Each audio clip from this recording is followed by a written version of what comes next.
बिस्मिल्लाहिर्रहमानिर्रहीम। अल्लाह के नाम से शुरू जो बहुत मेहरबान रहमत वाला। मेरे मोहतरम अजीज दोस्तों, अस्सलाम वालेकुम। मेरे प्यारे दोस्तों, आज की वीडियो में हम पेश करने जा रहे हैं एक ऐसी ज़बरदस्त मालूमात जिसे सुनने के बाद आप हैरान हुए बिना ना रह पाएंगे। जी हाँ, इस वीडियो में आप सुन सकेंगे सबसे पहले कपड़े सीने और सिले हुए कपड़े पहनने की इब्तिदा किस नबी ने फरमाई, और इससे पहले लोग क्या पहनते थे, और सबसे पहले हथियार बनाने वाले, तराजू और पैमाने कायम करने वाले और इल्मे नुजूम और हिसाब में नजर फरमाने वाले कौन से नबी हैं और उनका नाम क्या है। उनका जिक्र खैर कुरान मजीद में किस तरह आया, और क्या उन्होंने मौत का मजा चख लिया और दोबारा जिंदा हुए, और क्या ये नबी जहन्नम देख आए और अब कहाँ हैं, और क्या आप सल्लल्लाहु ताला अलैहि वसल्लम ने शबे मेराज की रात इनको कौन से आसमान पर देखा था। ये सब और बहुत कुछ इस वीडियो में आप सुन सकेंगे। इस इल्मी वाक़े को मुकम्मल तौर पर समझने के लिए इस वीडियो को आखिर तक जरूर देखें। तो बढ़ते हैं हम अपनी वीडियो की तरफ। आपका नाम इख्नवक है। आप हजरत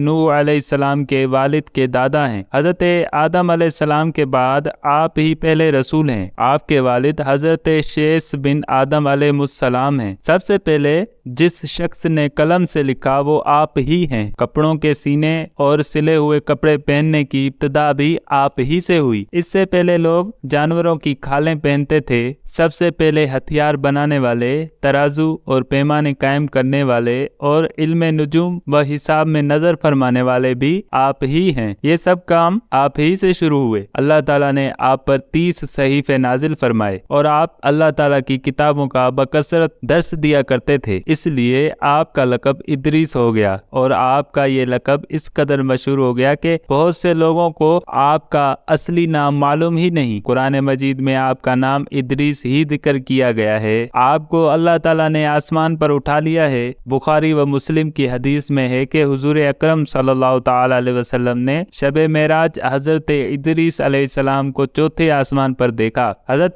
काब अहबार रदियल्लाहु ताला अन्हु वगैरह से मरवी है, हजरत इदरीस अलैहिस्सलाम ने मलकुल मौत से फरमाया कि मौत का मजा चखना चाहता हूँ, कैसा होता है, तुम मेरी रूह कब्ज करके दिखाओ। मलकुल मौत ने इस हुक्म की तामील की और रूह कब्ज करके उसी वक्त आपकी तरफ लौटा दी और आप जिंदा हो गए। फिर आपने फरमाया कि अब मुझे जहन्नम दिखाओ ताकि खौफे इलाही ज्यादा हो। चुनाचे ये भी किया गया। जहन्नम को देखकर आपने दारोगा जहन्नम से फरमाया कि दरवाजा खोलो, मैं इस दरवाजे से गुजरना चाहता हूँ। चुनाचे ऐसा ही किया गया और आप उस पर से गुजरे। फिर आपने मलकुल मौत से फरमाया कि मुझे जन्नत दिखाओ। वो आपको जन्नत में ले गए। आप दरवाजों को खुलवा कर जन्नत में दाखिल हुए। थोड़ी देर इंतजार के बाद मलकुल मौत ने कहा कि अब आप अपने मकाम पर तशरीफ ले चलिए। आपने फरमाया कि अब मैं यहाँ से कहीं नहीं जाऊंगा। अल्लाह ताला ने फरमाया कि कुल्लु नफ्सिन जायकतुल मौत, तो मौत का मजा मैं चख ही चुका हूँ। और अल्लाह ताला ने ये फरमाया है कि वइन मिनकुम इल्ला वारिदुहा, कि हर शख्स को जहन्नम पर गुजरना है, तो मैं गुजर चुका। अब मैं जन्नत में पहुंच गया। और जन्नत में पहुंचने वालों के लिए खुदावंदे कुद्दूस ने ये फरमाया कि वमा हुम मिनहा बिमुखरिजीन, के जन्नत में दाखिल होने वाले जन्नत से निकाले नहीं जाएंगे। अब मुझे जन्नत से चलने के लिए क्यों कहते हो। अल्लाह ताला ने मलकुल मौत को वही भेजी कि हजरत इदरीस अलैहिस्सलाम ने जो कुछ किया मेरे इज़्न से किया, और वो मेरे ही इज़्न से जन्नत में दाखिल हुए, लिहाजा तुम इन्हें छोड़ दो, वो जन्नत ही में रहेंगे। चुनाचे हजरत इदरीस अलैहिस्सलाम आसमानों के ऊपर जन्नत में हैं और जिंदा हैं। हजरत इदरीस अलैहिस्सलाम के आसमान पर उठाए जाने और इनको मिलने वाली नेमतों का मुख्तसर और इजमाली तज़किरा कुरान मजीद की सूरह मरियम में है। पारा नंबर 16 सूरह मरियम आयत नंबर 56 से 58 तक। तर्जमा कंजुल ईमान। और किताब में इदरीस को याद करो, बेशक वो सिद्दीक था, गैब की खबरें देता, और हमने उसे बुलंद मकान पर उठा लिया। ये हैं जिन पर अल्लाह ने एहसान किया, गैब की खबरें बताने वालों में से आदम की औलाद से। हजरत इदरीस अलैहिस्सलाम के इस वाक़े से ये हिदायत का सबक मिलता है कि अल्लाह ताला का रसूलों और नबियों पर कितना बड़ा फजल व करम और इनाम व इकराम है। इसलिए हर मुसलमान के लिए वाजिबुल ईमान और लाजिमुल अमल है कि खुदावंदे कुद्दूस के रसूलों और नबियों की ताज़ीम व तकरीम और इनका अदब व एहतराम रखे और उनके ज़िक्र जमील से खैर برکت حاصل کرتا رہے۔ قرآن مجید کی مقدس آیتوں اور حدیثوں میں بار بار خدا کے ان برکت زیدہ رسولوں اور نبیوں کا ذکر جمیل اس بات کی دلیل ہے کہ ان بزرگوں کا ذکر خیر